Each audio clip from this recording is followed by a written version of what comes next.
मत्तईचं शुभवर्तमान अध्याय 5 वचन 11 ते 12 मी वाचते, सर्वांनी लक्ष द्या। माझ्यामुळे जेव्हा लोक तुमची निंदा व छळ करीतील आणि तुमच्या विरुद्ध सर्व प्रकारचे वाईट लबाडीने बोलतील, तेव्हा तुम्ही धन्य, आनंद करा, उल्हास करा, कारण स्वर्गात तुमचे प्रतिफळ मोठे आहे। कारण तुमच्यापूर्वी जे संदेष्टे होऊन गेले त्यांचा त्यांनी तसाच छळ केला। Hallelujah, hallelujah, hallelujah, hallelujah, hallelujah. माझ्या प्रिय भावांनो आणि बहिणींनो, प्रभू येशू ख्रिस्त ह्या वचनांच्या द्वारे त्याच्यावर प्रेम करणाऱ्या लोकांशी, त्याच्यावर विश्वास ठेवणाऱ्या लोकांशी बोलत आहे। हालेलुया, हालेलुया, हालेलुया। ह्या वचनांच्या द्वारे प्रभू येशू ख्रिस्त त्याच्यावर प्रेम करणाऱ्या लोकांना, त्याच्यावर विश्वास ठेवणाऱ्या लोकांना सांत्वन देत आहे, धीर देत आहे। हालेलुया, हालेलुया, हालेलुया। प्रभू येशू म्हणतोय, आणि येशूवर विश्वास ठेवणारी लोक कोणती? येशूवर विश्वास ठेवणारी लोक पुष्कळ आहेत या जगामध्ये, परंतु माझ्या प्रिय भावांनो आणि बहिणींनो, प्रभू येशूच्या वचनाप्रमाणे चालणारी लोक, ठाम निर्धाराने येशूला चिकटून राहणारी लोक, येशूच्या वचनाप्रमाणे आपलं जीवन जगणारी लोक, ही लोक वेगळी आहेत।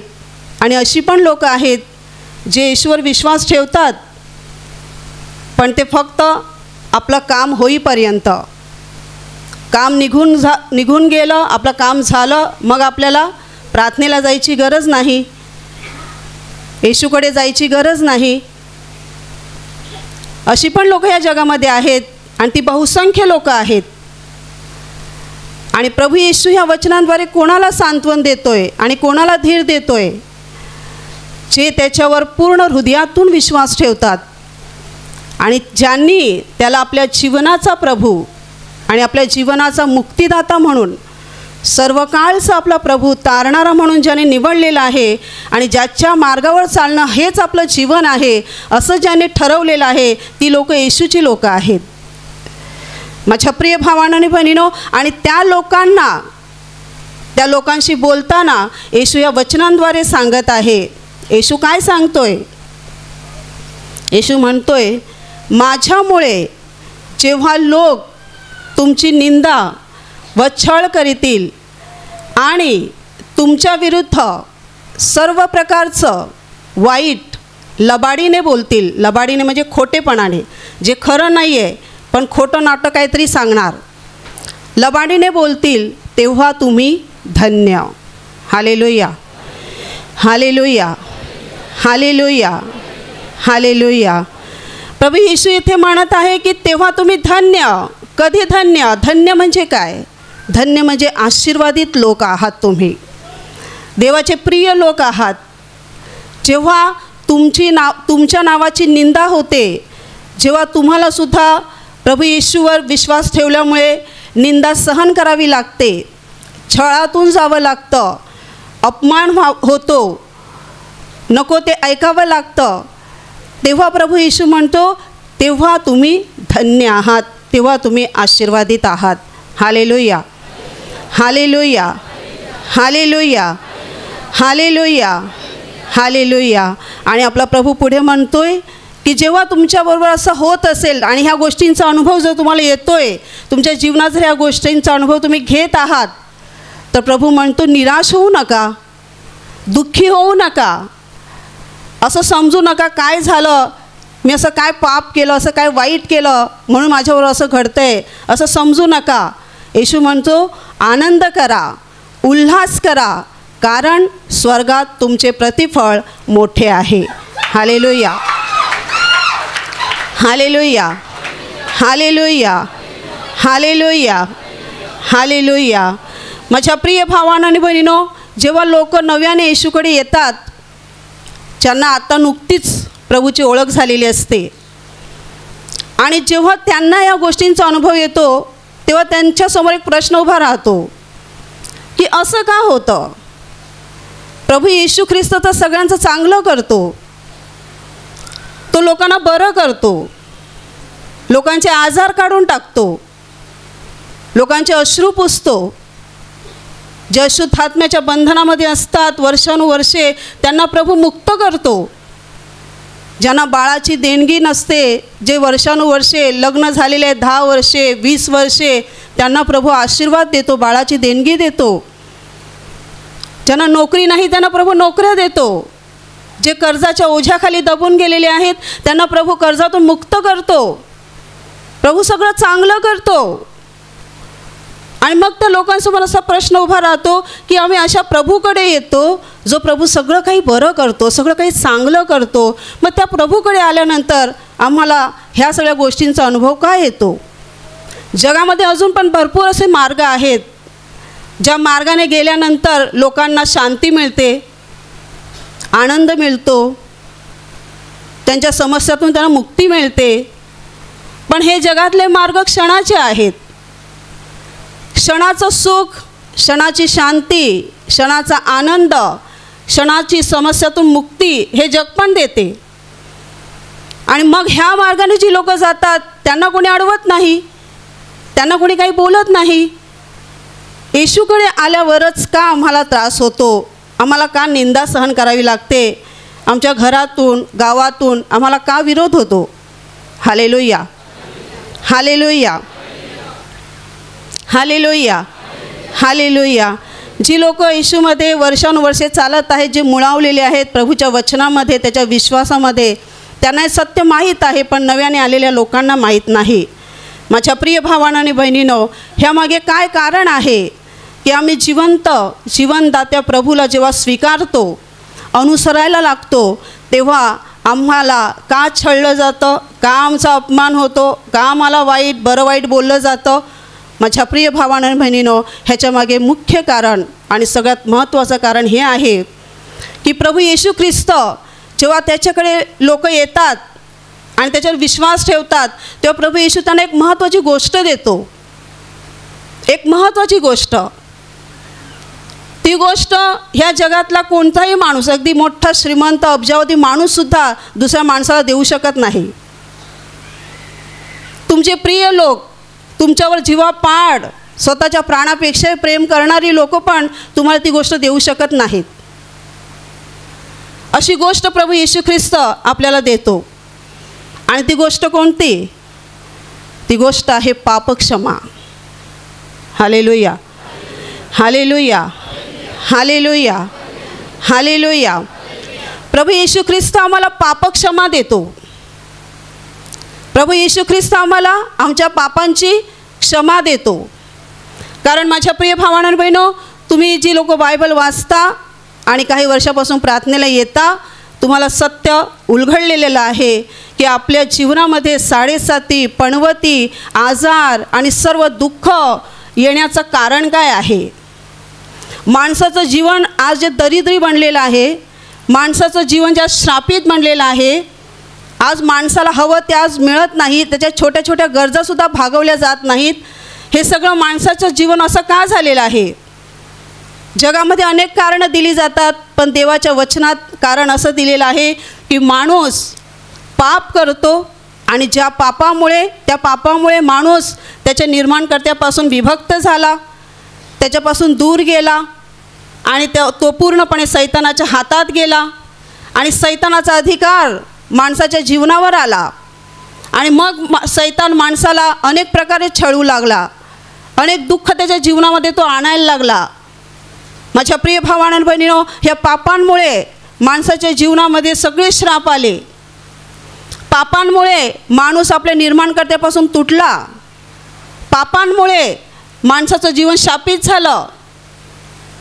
पापांमुळे सैतानाचा अधिकार माणसाच्या जीवनावर आला. आणि ह्याच पापांमुळे एक दिवस माणसाच्या आत्म्याचा नरकात नाश होणार होता. हालेलुया, हालेलुया, हालेलुया, हालेलुया, हालेलुया.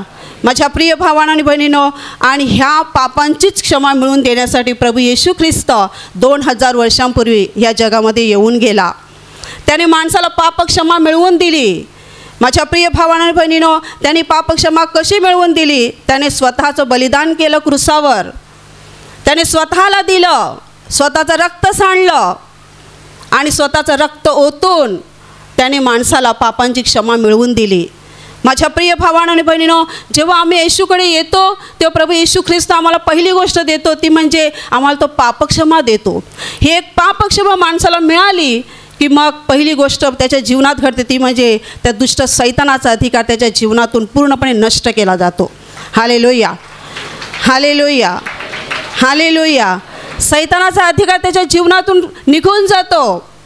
आणि त्याच वेळेला दुसरी गोष्ट महत्त्वाची घडते ती म्हणजे माणसाचा आपल्या निर्माणकर्त्याशी तुटलेला संबंध पुन्हा जोडला जातो. पुन्हा त्याचं देवाशी नातं जोडलं जातं. पुन्हा त्याच्या जीवनामध्ये सगळे गेलेले आशीर्वाद, गेलेला आनंद, गेलेली शांती पुन्हा त्याच्या जीवनामध्ये वाहायला सुरुवात होते. स्वर्गातून आशीर्वादांचा प्रवाह त्याच्या जीवनामध्ये वाहायला सुरुवात होतो. पुन्हा त्याच्यावर देवाची मेहरबानी होते. देव त्याच्यावर खुश होतो. हालेलुया, hallelujah, hallelujah, hallelujah, hallelujah, hallelujah. आणि ह्याच पापक्षमेमुळे माणसाला तारणाची आशा लाभते. त्याचं नाव जीवनाच्या पुस्तकामध्ये लिहिलं जातं. आणि माझ्या प्रिय भावांनो आणि बहिणींनो, ह्याच पापक्षमेमुळे एक दिवस जेव्हा त्याचं ह्या जगातलं जीवन संपेल तेव्हा तो अनंतकाळच्या जीवनात जाणार आहे. त्याच्या आपल्या निर्माणकर्त्याबरोबर राहण्यासाठी, अनंतकाल देवाच्या वस्तीत राहण्यासाठी तो जाणार आहे. हे सगळं काही माणसाला कुठून मिळतं? जगाद्वारे नाही मिळू शकत. जगातला कोणताही मोठा माणूस, अब्जावधी माणूस दुसऱ्या माणसाला देऊ शकत नाही. हे फक्त प्रभू येशू ख्रिस्त माणसाला देतो. Hallelujah, hallelujah, hallelujah. आणि म्हणूनच तर जेव्हा प्रभू येशू ख्रिस्त या जगामध्ये आला माणसाचं तारण करायला, माणसाला पापांची क्षमा मिळवून द्यायला, तेव्हा सैतानाने येशूच्या मार्गामध्ये अनेक अडथळे आणले. ह्या ध्येयापर्यंत येशू पोहोचू नये म्हणून सैतानाने अनेक प्रकारे येशूला अडखळण्याचा प्रयत्न केला. माझ्या प्रिय भावांनो बहिणो, जेव्हा येशू बालक रूपात होता तेव्हा सुद्धा सैतानाने हेरोद राजाद्वारे कितीतरी बालकांची हत्या केली. कारण त्या हेरोद राजाला कळलं होतं की देवाचा पुत्र या जगामध्ये आलेला आहे आणि तोच एक दिवस मोठा राजा होणार आहे पूर्ण जगाचा, हे त्याला कळलं होतं. आणि म्हणून त्याने त्यावेळेला येशूच्याच वयातल्या बाळकांची हत्या केली. त्याला असं वाटलं सगळ्या बाळकांना मारून टाकलं तर येशू पण नष्ट होईल. परंतु देव येशूबरोबर होता. माझ्या प्रिय भावांनो बहिणो, येशू लहानाचा मोठा झाला. पित्याने त्याचं रक्षण केलं. तो लहानाचा मोठा झाला. त्याने सेवाकार्य सुरू केलं. माझ्या प्रिय भावांनो बहिणो, सेवा कार्य करत असताना सुद्धा सैतानाने अनेक तऱ्हेने, अनेक मार्गाने येशूला अडखळविण्याचा प्रयत्न केला. परंतु येशू पुढे जात राहिला. कारण येशू कोणी माणूस नव्हता, तो देव होता. हालेलुया, hallelujah, hallelujah, hallelujah, hallelujah, hallelujah, hallelujah. आणि माझ्या प्रिय भावांनो बहिणो, जेव्हा त्याची शेवटची वेळ आली, माणसाच्या तारणाचं कार्य पूर्ण करण्याची जेव्हा वेळ आली तेव्हा येशू बागेमध्ये असताना प्रार्थना करत होता. आणि प्रार्थना करत असताना बायबल असं म्हणतं की रक्ताचा घाम गळावा असे मोठे मोठे थेंब गळत होते. कारण येशू त्या बागेमध्ये जरी एकटा होता परंतु सैतानाचा आवाज पण त्याच्या कानावर होता. सैतान त्याला सांगत होता की तू कोण एवढा मोठा, एवढ्या सगळ्या मानवजातीच्या पापांचं ओझं तू एकटा घेणार, एवढं ओझं तू एकटं वाहणार, तुला नाही जमणार, तुला नाही हे शक्य होणार. आणि प्रभू येशू आपल्या डोळ्यांसमोर बघत होता की माणसाच्या पापांसाठी माझा कसा छळ केला जाणार आहे, मला कसं मारलं जाणार आहे, हे येशू आपल्या डोळ्यांसमोर पाहत होता. आणि म्हणून जसं रक्ताचे मोठे थेंब पडावे तसा घाम त्याचा गळत होता.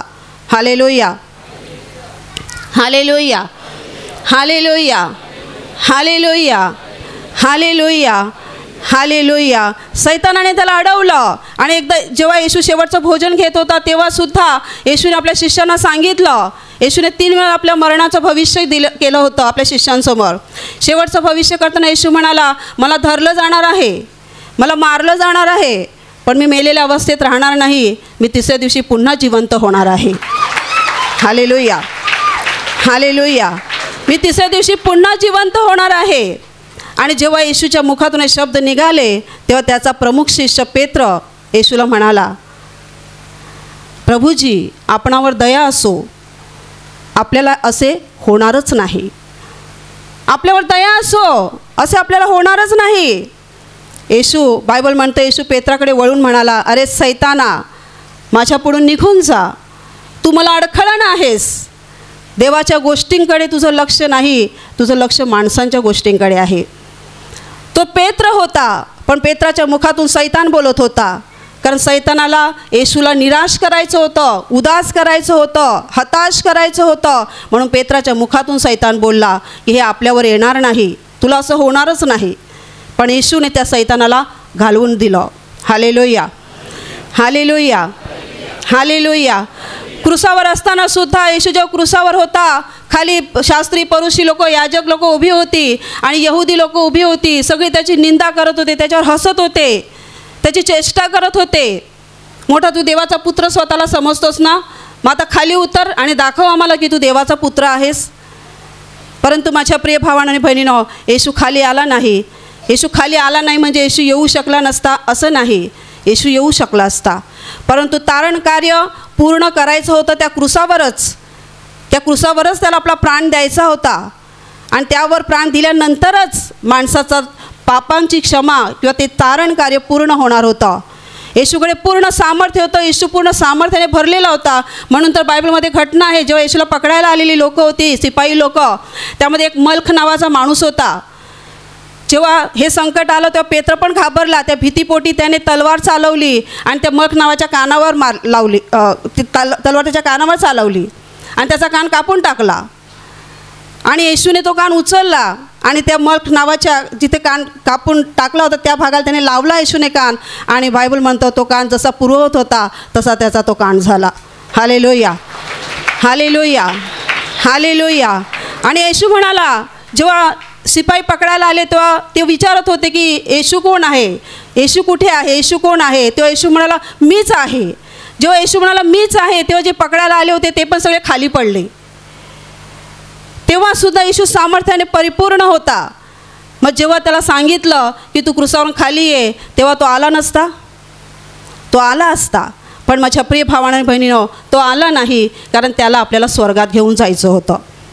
त्याला आपल्याला तारण मिळवून द्यायचं होतं, त्याला आपल्याला पापांची क्षमा मिळवून द्यायची होती. कारण एकदा माणसाला पापांची क्षमा मिळाली की मग काम झालं माणसाचं. हालेलुया. हालेलुया. हालेलुया. हालेलुया. माझ्या प्रिय भावांनो आणि बहिणींनो, हीच गोष्ट आम्हाला मिळालेली आहे. पापांची क्षमा आम्हाला मिळालेली आहे. आम्ही जी लोक आहोत ते साधी लोक नाही आहोत, आम्ही तारण पावलेली लोक आहोत. पापांची क्षमा पावलेली लोक आहोत, अपराधांची क्षमा पावलेली लोक आहोत. माझ्या प्रिय भावांनो आणि बहिणींनो, ज्यांना पापांची क्षमा मिळालेली नाही आहे त्यांना सैतान आज छळतोय, त्रास देतोय, त्यांना आजारांद्वारे, दुःखांद्वारे त्यांना मारून टाकतोय. माझ्या प्रिय भावांनो आणि बहिणींनो, पण ज्यांना पापांची क्षमा मिळालेली आहे येशूच्याद्वारे, त्यांनी जीवनामध्ये प्रवेश केलेला आहे. त्यांनी आनंदामध्ये, शांतीमध्ये प्रवेश केलेला आहे. आणि त्यांच्याबरोबर स्वतः परमेश्वर राहतोय, चालतोय. त्यांच्या दुःखात आणि त्यांच्या प्रत्येक स्थितीमध्ये प्रभू येशू ख्रिस्त त्यांच्याबरोबर आहे. आणि एक दिवस त्याच येशूबरोबर ते स्वर्गात जाणार आहेत. Hallelujah. Hallelujah. Hallelujah. Hallelujah. Hallelujah. माझ्या प्रिय भावांनो आणि बहिणींनो, तुमच्यापैकी जी लोक येशूवर विश्वास ठेवतात आणि येशूकडे येतात वर्षानुवर्षे, आणि तुम्हाला जर ह्या गोष्टींचा अनुभव तुमच्या जीवनात येत नाही, तुमची निंदा होत नाही, तुमच्या विरुद्ध कोणी काही वाईट बोलत नाही येशूवर विश्वास ठेवल्यामुळे, तर माझ्या प्रिय भावांनो आणि बहिणींनो, काहीतरी गडबड आहे. काहीतरी गडबड आहे. येशूवर विश्वास ठेवल्यामुळे जर आपल्या नावाची निंदा होत नाही, आपल्या विरुद्ध जर कोणी काही बोलत नाही, आपल्याला कोणी हसत नाही, आपल्याला जर आपला कोणी अपमान करत नाही, तर माझ्या प्रिय भावांनो आणि बहिणींनो, काहीतरी गडबड आहे. गडबड काय आहे? अजूनही आपण येशूचा हात घट्ट पकडलेला नाही आहे. अजूनही आपण त्या सैतानाचाच हात पकडलेला आहे, अजूनही आपलं पूर्ण एक पाऊल त्या जगामध्ये आहे. दाखवतो आपलं पाऊल देवाच्या घरात आहे, पण नाही. माझ्या प्रिय भावांनो आणि बहिणींनो, देवासाठी, प्रभू येशू ख्रिस्तासाठी छळ होणं, निंदा होणं हे वाईट नाही आहे, हे गौरवास्पद आहे. कारण बायबलमध्ये वचन आहे, पेत्राच्या पत्रात पेत्र म्हणतो की ख्रिस्ताच्या नावामुळे जर तुमची निंदा होत असेल तर तुम्ही धन्य आहात, कारण देवाचा आत्मा म्हणजे गौरवाचा आत्मा तुम्हावर येऊन राहिला आहे. हालेलुया, हालेलुया, हालेलुया, हालेलुया, हालेलुया. म्हणून माझ्या प्रिय भावांनो आणि बहिणींनो, जर तुमच्या जीवनात ह्या गोष्टींचा तुम्ही अनुभव करत असाल तर मी तुम्हाला सांगते, निराश होऊ नका, निराश होऊ नका, दुःखी होऊ नका, सोडून देऊ नका. पुष्कळ लोक निराश होतात. असं का होतं? माझ्या प्रिय भावांनो आणि बहिणींनो, लक्षात ठेवा, ज्या जगात आपण राहत आहोत, ज्या पृथ्वीवर आपण आहोत, ही पृथ्वी देवानेच निर्माण केलेली आहे. हे विश्व देवाचंच आहे, संपूर्ण ब्रह्मांड परमेश्वराचं आहे. तरी पण वाईट गोष्ट ही आहे माझ्या प्रिय भावांनो आणि बहिणींनो, की ह्या जगामध्ये अधिकार सैतान चालवत आहे. आणि हा अधिकार त्याला माणसांद्वारेच मिळाला, एदेन बागेतून. माझ्या प्रिय भावांनो आणि बहिणींनो, आणि म्हणून त्या सैतानाला ह्या जगामध्ये अधिकार आहे, त्याचं राज्य या जगामध्ये आहे. आणि म्हणून त्याला देवाची लोक सहन होत नाहीत. पापक्षमा मिळवलेली, तारणाचा मुकुट घातलेली लोक त्याला सहन होत नाहीत. म्हणून तो नाना तऱ्हेने, अनेक मार्गाने देवाच्या लोकांना छळण्याचा प्रयत्न करतो, देवाच्या लोकांची निंदा करतो, देवाच्या लोकांना मार्गातून हटवण्याचा प्रयत्न करतो. हे त्याचे प्रयत्न आजचे नाही आहेत, हे त्याचं काम आजचं नाही आहे, हे त्याचं काम जगाच्या स्थापनेपासून सुरू आहे. हालेलुया, हालेलुया, हालेलुया, हालेलुया, हालेलुया. आदाम आणि एवा ह्यांना देवाने 2 मुलं दिली, काईन आणि हाबेल. हे 2 त्यांची मुलं. बायबल म्हणतं की हाबेल हा नीतिमान होता आणि काईन त्या दुष्टाचा म्हणजे सैतानाचा होता. माझ्या प्रिय भावांनो आणि बहिणींनो, तिरस्कारापायी आणि जेलसीपायी त्याने त्याच्या सख्या भावाचा काईनाने हाबेलाचा खून केला. कारण हाबेल नीतिमान माणूस होता, तो देवाचं भय बाळगून जीवन जगणारा होता, देवाला आवडणारा जीवन जगत होता. पण काईन तसं जगत नव्हता आणि काईनाने हाबेलाला मारलं, स्वतःच्या सख्या भावाचा त्याने खून केला. हे तिथेच थांबलं नाही, पुढे सुद्धा देवाने अनेक संदेष्टे इस्रायल देशामध्ये पाठवले. ज्या संदेष्टांनी इस्रायल लोकांना देवाकडे फिरण्याचा संदेश दिला. हे इस्रायला मागे फिर, देवाकडे फिर, तुझ्या निर्माणकर्त्याकडे फिर. परंतु माझ्या प्रिय भावांनो बहिणो, इस्रायल लोकांनी सुद्धा ह्या संदेशांचा घात केला. कितीतरी संदेशांना तुरुंगामध्ये टाकलं, कितीतरी संदेशांना जीवात ठार केलं. आणि माझ्या प्रिय भावांनो बहिणींनो, हे सगळं चालू राहिलं. येशूही त्याच्यातून गेला आणि मग येशूवर विश्वास ठेवणाऱ्या लोकांचा सुद्धा आणि येशूचे जे मुख्य शिष्य होते 12 प्रेषित, त्या 12 प्रेषितांना सुद्धा या सगळ्या छळांना सामोरं जावं लागलं. Hallelujah, hallelujah, hallelujah. तुम्ही ऐकलं असेल की पेत्राला क्रूसावर उलटं टांगून मारलं गेलं. उलटं टांगून त्याला मारण्यात आलं. कोणासाठी? येशूसाठी. येशूचा शिष्य योहानाचा भाऊ याकोब ह्याला हेरोदाने तलवारीने जीवे मारलं. कुणासाठी? प्रभू येशूमुळे, प्रभू येशूसाठी. स्टेफनस हा येशूचा 12 शिष्यातला शिष्य नव्हता, पुढे जाऊन तो झालेला शिष्य होता. आणि तो शिष्यसुद्धा पवित्र आत्म्याने परिपूर्ण होता. त्यालासुद्धा दगड मार करून धोंड्याने मारलं गेलं, त्याला जीवाठार त्याला मारलं गेलं, त्याचा जीव घेतला गेला.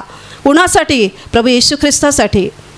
Hallelujah, hallelujah, hallelujah.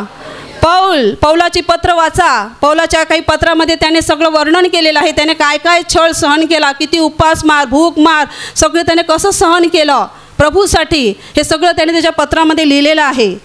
माझ्या प्रिय भावांनो बहिणो, आम्हाला थोडासा त्रास झाला, थोडासा आमचा अपमान झाला, थोडीशी आमची निंदा झाली की आम्ही निराश होतो, मागे सरतो आणि आम्ही प्रभूचा हात सोडून देण्याचा निर्णय घेतो. पण असं आम्ही करू नये. प्रभू म्हणतो, हे सगळं तुम्हाला जर सोसावं लागत असेल, ह्यातून तुम्हाला जर जावं लागत असेल तर निराश होऊ नका, आनंद करा, उल्हास करा, कारण स्वर्गात तुमचं प्रतिफळ मोठं आहे. हालेलुया, हालेलुया, हालेलुया, हालेलुया. माझ्या प्रिय भावांनो बहिणो, या जगात असताना आम्हाला थोडंफार दुःख प्रभूसाठी सहन करायचं आहे. जर प्रभूने आमच्यासाठी एवढं सहन केलेलं आहे तर थोडंसं आम्ही पण सहन करावं. Hallelujah, hallelujah, hallelujah, hallelujah, hallelujah. Paul स्वतः म्हणाला की प्रभूच्या दुःखातले क्लेशातले जे उरलेले आहेत ते मी माझ्या देहामध्ये सोसत आहे, सहन करत आहे. जे प्रभूच्या क्लेशातले उरलेले क्लेश आहेत ते मी माझ्या जीवनामध्ये सहन करत आहे, माझ्या शरीरामध्ये सहन करत आहे. माझ्या प्रिय भावांनो आणि बहिणो, जर तुम्ही येशूवर विश्वास ठेवलेला आहे, प्रभूवर तुम्ही आपला धनी आणि मालक म्हणून विश्वास ठेवलेला आहे आणि हा विश्वास करता की हा प्रभू माझ्या जीवनाचा तारणारा मुक्तिदाता आहे, एक दिवस मला ह्याच्याबरोबर स्वर्गात जायचं आहे आणि मी त्याच्याबरोबर असणार आहे अनंत काळासाठी, त्या अनंत काळच्या जीवनात, तर माझ्या प्रिय भावांनो बहिणो, प्रभू येशूला चिकटून राहा. कोणत्याही दुःखात, कोणत्याही त्रासात, कोणत्याही छळात प्रभूचा हात सोडू नका, तर नेटाने प्रभूच्या मार्गामध्ये प्रभूबरोबर चालत राहा. हालेलुया, हालेलुया, हालेलुया, हालेलुया, हालेलुया. ही नवीन गोष्ट नाही आहे माझ्या प्रिय भावांनो आणि बहिणीनं. दुःख येणं, कष्ट येणं, अपमान होणं, निंदा होणं, ह्या सगळ्या गोष्टी देवाच्या राज्यात होतात, देवाच्या घरात आणि देवाच्या लोकांच्या बाबतीत होतात. जगातल्या लोकांच्या बाबतीत होत नाहीत, कारण सैतान त्याच्या लोकांना त्रास देत नाही, सैतान देवाच्या लोकांना त्रास देतो. परंतु माझ्या प्रिय भावांनो आणि बहिणो, जर आपण शुद्धीवर आहोत, आपण जिवंत आहोत खऱ्या अर्थाने, तर माझ्या प्रिय भावांनो आणि बहिणो, आपण कोणत्याही छळाला, कोणत्याही त्रासाला न भीता आपण प्रभूच्या राज्यात, त्याच्या मार्गात त्याच्याबरोबर चालत राहू. Hallelujah, hallelujah, hallelujah, hallelujah, hallelujah. काही दिवसापूर्वी मी एक साक्ष ऐकली यूट्यूबवर. एका बहिणीची साक्ष होती. ही बहीण जेव्हा 6 वर्षांची होती तेव्हा तिचा अचानक अपघात झाला आणि त्या अपघातामध्ये तिच्या एका पायाला जबरदस्त मार लागला आणि ज्यामुळे ती त्या एका पायाने अधू झाली. तिला चालायला होत नव्हतं, लंगडत चालायची आणि ती 6 वर्षांची होती. तिच्याबरोबर अजून तिच्या 2 बहिणी होत्या. ह्या लहान होत्या आणि त्या वयामध्ये, लहान वयामध्येच त्यांची आई मरण पावली. आई मरण पावल्यामुळे वडील पण त्यांना सोडून कुठेतरी निघून गेले आणि मग ह्या तिघीच एकट्या राहिल्या. आणि मग पुढे जाऊन त्या पण वेगवेगळ्या झाल्या, वेगवेगळ्या राज्यात, प्रांतात जाऊन राहिल्या. त्यामध्ये ही जी बहीण होती पायाने अधू होती, तिचं कोणी करायला नव्हतं, तिला स्वतःला जमत नव्हतं काही करणं. मग ती एका त्यांच्या नातेवाईकांकडे राहिली आणि नातेवाईकांनीच तिला ठेवून घेतलं, कारण तिची अशी स्थिती होती. आणि मग जसजशी ती मोठी होत गेली, त्या नातेवाईकांसाठी पण ती ओझं बनायला लागली. मोठी झाली, लंगडत चालत होती, कुठे काही काम करू शकत नव्हती, कुठे जाऊ शकत नव्हती, कमावू शकत नव्हती. म्हणून त्या नातेवाईकांना तिचं ओझं वाटायला लागलं आणि मग ते तिला सारखे बोलायला लागले की तू लग्न कर आणि तू निघून जा इकडून, तू आमच्यासाठी ओझं आहे. नाना तऱ्हेने ते तिला बोलायचे आणि ती रडायची. आणि मग एक दिवस तिला स्थळ आलं लग्नासाठी आणि त्या मुलाबरोबर त्याने तिचं लग्न करून दिलं. पण ज्या दिवशी लग्न करून दिलंच त्याच दिवशी तो मुलगा तिला सोडून गेला आणि शेवटी त्याच नातेवाईकांकडे ती राहायला लागली. आणि मग काही काळ ह्या गोष्टीला गेल्यानंतर, समय गेल्यानंतर तोच मुलगा तिच्या जीवनात पुन्हा आला आणि मग त्या मुलाने सांगितलं की मी तुझ्यावर लग्न करायला तयार आहे. पण ही बहीण म्हणाली, तू अगोदरच मला सोडून गेला होतास, मी तुझ्यावर काय विश्वास ठेवू. पण तो म्हणाला, नाही, आता मी तुला फसवणार नाही, मी तुझ्यावर लग्न करणार. तिने त्याच्यावर मग लग्न केलं. लग्न केल्यानंतर काही दिवस गेले निघून, काही महिने निघून गेले आणि ह्याने तिला मारायला सुरुवात केली. रोज मारायचा, भयानक तिचा छळ करायचा. आणि ह्याच दरम्यान ती गर्भवती राहिली, तिला मुलगा झाला.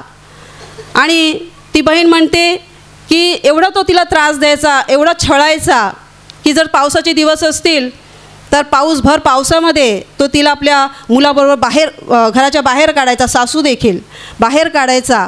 आणि रात्री त्या भर पावसामध्ये तिला आपल्या लहान बाळाबरोबर बाहेर राहावं लागायचं. अनेक मार्गाने तो तिला त्रास द्यायचा. तो स्वतः दारू प्यायचा, सिगारेट प्यायचा वगैरे, सगळी व्यसनं त्याला होती. आणि माझ्या प्रिय भावांबहिणो, ह्या छळामध्ये असताना तिला सहन झालं नाही आणि मग ती एक दिवस घर सोडून गेली बाळाला घेऊन आणि एका रेल्वे प्लॅटफॉर्मवर बसली. तिकडे बसलेली असताना एक बाई तिच्याकडे आली आणि तिने तिला प्रभू येशूविषयी सांगितलं, प्रभू येशूच्या प्रेमाबद्दल सांगितलं की तू जर येशूवर विश्वास ठेवशील, येशू तुझ्यावर प्रेम करतो, तू जर विश्वास ठेवशील तर तुझं जीवन बदलेल, तू आहेस तशी राहणार नाहीस. तिने विश्वास ठेवला आणि मग त्याच बहिणीने तिला सांगितलं की अमुक ठिकाणी तू माझ्यावर चल प्रार्थनेला, आणि मग ती तिच्यावर प्रार्थनेला गेली. तिकडे जाऊन आल्यानंतर तिने येशूवर पूर्ण विश्वास ठेवला आणि तिनं हृदयात तिचा विश्वास उत्पन्न झाला की नक्कीच प्रभू येशू ख्रिस्त माझ्या जीवनामध्ये काम करणार आहे, माझं जीवन बदलणार आहे, माझं कुटुंबही बदलणार आहे. परंतु ते काम लगेच झालं नाही. तिने विश्वास ठेवला, ती आली आणि मुलाला घेऊन घरी परत आली. ज्या दिवशी ती मुलाला घेऊन घरी परत आली त्या दिवशी तिच्या नवऱ्याने तिला बेदम मारलं, कारण ती न सांगता पळून गेली होती. आणि मग घरी आल्यानंतर तिला मारलं, तिने ते सहन केलं. ती राहिली कशी बशी आणि पुढे जाऊन तो छळ त्याचा त्रास कमी झाला नाही. एकदा तर तिच्या नवऱ्यानेच तिच्या त्या 1.5-2 वर्षाच्या मुलाला भिंतीवर खिळा टांगलेला होता, त्या खिळ्याला त्या मुलाला अडकवलं आणि तेवढ्यावरून तो मुलगा खाली आपटला. खाली पडताबरोबर तो बेशुद्ध झाला. तोपर्यंत तिच्या हृदयात येशू आला होता. तिने जोराने ओरडली, येशूला ती ओरडली आणि आपल्या बाळाला वेंगेत घेतलं, त्याच्या डोक्यावर हात ठेवला आणि येशूला सांगितलं, येशू माझ्या बाळाला बरं कर, माझ्या बाळाला बरं कर. आणि ती रडून प्रार्थना करत होती. ती प्रार्थना करत असतानाच तिचं तो बाळ शुद्धीवर आलं. हालेलुया, हालेलुया, हालेलुया, हालेलुया. येशूकडे आल्यानंतर सुद्धा तिला तो त्रास तिच्या जीवनामध्ये चालू राहिला. पतीचा मार, छळ, सहन, सगळा सासू, घरची लोक, सगळा त्रास तिला सगळा सोसावा लागला. आणि माझ्या प्रिय भावानं बहिणं, या स्थितीमध्ये असताना ती त्या साक्षीमध्ये म्हणाली की प्रभू, हे जे सगळं मला सोसावं लागत आहे मी सहन करेन, तुझ्यासाठी सहन करेन, कारण तू माझ्यासाठी सहन केलेलं आहेस. तू माझ्यासाठी किती वेदना आणि यातना भोगलेल्या आहेत, तर मीही सहन करायला तयार आहे. पण मला तू ताकद दे, तू शक्ती दे की ह्या स्थितीतूनही मी पार जाईन, तुझ्याबरोबर चालत राहीन. आणि तीच प्रार्थना करायची. आणि माझ्या प्रिय भावानं बहिणी, ती आपल्या कुटुंबासाठी पण प्रार्थना करायची, नवऱ्यासाठी, सासूसाठी, सगळ्यांसाठी प्रार्थना करायची. आणि देवाची महान दया अशी झाली की एक दिवस असा आला, तिचा नवरा, त्याचं डोकं अचानक दुखायला लागलं. एवढं दुखायला लागलं की ते डोकं शांतच होत नव्हतं. तो बेचैन झाला, अस्वस्थ झाला. तेव्हा त्याने त्याच्या बायकोला हाक मारली की इकडे ये, आणि तू सारखी सगळी प्रभू प्रभू बोलतेस ना, तर माझ्यासाठी प्रार्थना कर की माझी डोकीदुखी निघून जावी म्हणून. जेव्हा नवऱ्याने असं सांगितलं तेव्हा तिला फार आनंद झाला. एवढ्या वर्षानंतर माझा नवरा प्रभूकडे प्रार्थना करायला सांगतोय. म्हणून तिने प्रभूला सांगितलं, प्रभू बघ आणि ह्याच्यावर दया कर. तिने त्याच्या डोक्यावर हात ठेवला आणि एकच वाक्य बोलली, प्रभू येशूच्या नावाने तुझी डोकीदुखी निघून जाऊ दे. अगदी त्या क्षणाला त्याचं डोकं दुखायचं थांबलं. आणि माझ्या प्रिय भावाने बहिणो, तो चमत्कार त्याने पाहिल्यानंतर त्याला एकदम आश्चर्य वाटलं की असं कसं झालं, एवढ्या वेळापूर्वी माझं एवढं डोकं ठणकत होतं आणि असं कसं थांबलं. आणि त्या दिवसापासून त्याच्या जीवनात पण प्रभूने काम करायला सुरुवात केली. हळूहळू हळूहळू त्याच्या जीवनामध्ये देवाने बदल घडवायला सुरुवात केली. सगळी व्यसनं प्रभूने त्याच्या शरीरातून काढून टाकली. सगळी वाईट गोष्टी होत्या त्याच्या जीवनामध्ये, भांडण करायची सवय ती, त्यातून त्याला मुक्त केलं. आणि हळूहळू तो बायबल वाचायला लागला, प्रार्थना करायला लागला. आणि माझ्या प्रिय भावानं बहिणो, नवऱ्याचं सुद्धा जीवन पूर्णपणे बदललं. आणि माझ्या प्रिय भावानं बहिणो, आता ही बहीण साक्ष देऊन म्हणते की आता प्रभूने माझ्या जीवनामध्ये आनंद आणलेला आहे. जो छळ मी एवढी वर्ष सहन केला, त्या छळातून प्रभूने मला बाहेर काढलेला आहे. माझ्या नवऱ्याला आशीर्वादित केलेलं आहे, माझ्या कुटुंबाला आशीर्वादित केलेलं आहे. आता आम्ही प्रभूबरोबर आनंदात आणि सुखात जीवन जगत आहोत. Hallelujah, hallelujah, hallelujah, hallelujah, hallelujah. माझ्या प्रिय भावांनो बहिणो, छळाला भिवून मागे फिरू नका, तर प्रभू येशू बरोबर चालत राहा आणि प्रभूकडे प्रार्थना करत राहा. त्रास देणारे, छळ करणारी लोक आपल्या जीवनामध्ये नेहमी असणार. त्यांच्यासाठी आपण एक गोष्ट करावी. प्रभू म्हणाला, तुम्ही आपल्या वैऱ्यांसाठी प्रार्थना करा, त्यांच्यासाठी प्रार्थना करा. त्यांचे डोळे सैतानाने बांधलेले आहेत, कारण त्यांच्याद्वारे काम करणारे त्या सैतानाचे दूत असतात जे आम्हाला अडवत असतात. त्यांच्याविषयी राग बाळगू नका, तर त्यांच्यासाठी प्रभूकडे प्रार्थना करा. तेही बदलावेत, तेही अंधारातून प्रकाशात यावेत, म्हणून त्यांच्यासाठी प्रार्थना करा. तुमच्या जीवनामध्ये अशी काही लोक असतीलही आत्ता या वेळेला, माझ्या प्रिय भावांनो आणि बहिणींनो, प्रभू म्हणतो त्यांच्यासाठी प्रार्थना करा. त्यांच्या विरुद्ध काही बोलू नका, त्यांच्यासाठी फक्त प्रार्थना करा. देवाकडे त्यांच्या बदलावासाठी विनंती करत राहा. देव त्यांच्या जीवनामध्ये काम करणार. ह्या साक्षीवरून आपल्याला कळतं की तिने त्यांच्या कुटुंबासाठी प्रार्थना केली आणि देवाने त्या कुटुंबात कार्य केलं. माझ्या प्रिय भावांनो बहिणो, नीतिमानांची प्रार्थना कार्य करण्यात फार प्रबळ असते असं देवाचं वचन म्हणतं. म्हणून आपण सुद्धा प्रभूच्या ह्या वचनानुसार वागण्याचा प्रयत्न करूया. प्रभू म्हणतो, माझ्या नावामुळे तुमची निंदा छळवत असल्यास किंवा तुमच्या विरुद्ध काही वाईट लबाडीने बोललं गेलं असल्यास निराश होऊ नका, उदास होऊ नका, तर आनंदाने उल्हास करा, कारण स्वर्गात तुमचं प्रतिफळ मोठं आहे. माझ्या प्रिय भावाने बहिणो, स्वर्गात आपल्याला मोठं प्रतिफळ देवाने ठेवलेलं आहे. इथे जो त्रास होणार तो फार थोडा आहे, फार थोडा आहे. स्वर्गात जे आपल्याला मिळणार आहे ते अनंत आहे. म्हणून ते मिळण्यासाठी त्या ध्येयाकडे धावत राहा आणि ईश्वर विश्वास ठेवून पुढे पुढे चालत राहा. म्हणजे एक दिवस तुम्ही त्या खऱ्या घरात, खऱ्या वैभवात, जे मोठं प्रतिफळ तुमच्यासाठी जिथे राखून ठेवलेलं आहे तेथे जाऊन पोहोचाल. Hallelujah, hallelujah, hallelujah, hallelujah, hallelujah. माझ्या प्रिय भावांनो आणि बहिणींनो, आता मी तुमच्यासाठी प्रार्थना करणार आहे. तर तुमच्या शरीराच्या ज्या भागाला आजार आहे त्या भागावर हात ठेवा आणि तेथे हात ठेवणे शक्य नसेल तर छातीवर हात ठेवा आणि विश्वास ठेवा की प्रभू येशू मला आत्ताच बरं करेल. विश्वास ठेवा की तो तुमच्या जीवनातील प्रत्येक दुःखात आणि समस्येत कार्य करेल आणि तुम्हाला मुक्त करेल. धन्यवाद स्वर्गीय पित्या, धन्यवाद प्रभू येशू, धन्यवाद पवित्र आत्म्या. हे महान स्वर्गीय पित्या, ह्या क्षणाला ज्यांनी तुझं वचन ऐकलेलं आहे त्या सर्वांसाठी मी तुला विनंती करते की त्यांच्या जीवनावर तू स्वर्गातून मोठी कृपा पाठव आणि त्यांच्या जीवनात तुझं महान प्रेम, तुझं महान सामर्थ्य प्रकट कर आणि त्यांना आशीर्वादित कर. प्रभू येशूच्या पवित्र नावाने तुमच्या शरीरातील प्रत्येक आजार या क्षणाला निघून जाओ. तुमच्या जीवनातील प्रत्येक दुःख, प्रत्येक समस्या प्रभू येशूच्या नावाने या क्षणाला निघून जाओ. तुमच्या जीवनातील अंधाराची सर्व शक्ती प्रभू येशूच्या पवित्र नावाने या क्षणाला निघून जाओ. सैतानाची सर्व बंधने तुमच्या जीवनातून आणि कुटुंबातून पूर्णपणे नष्ट होत.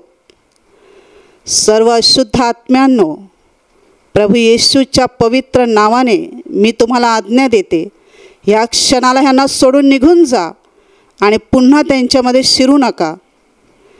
प्रभू येशूच्या महान आनंदाने आणि महान शांतीने तुमचे अंतःकरणे भरून जाओत आणि प्रभूच्या महान आशीर्वादाने तुमचं जीवन भरून जाओ. आमेन.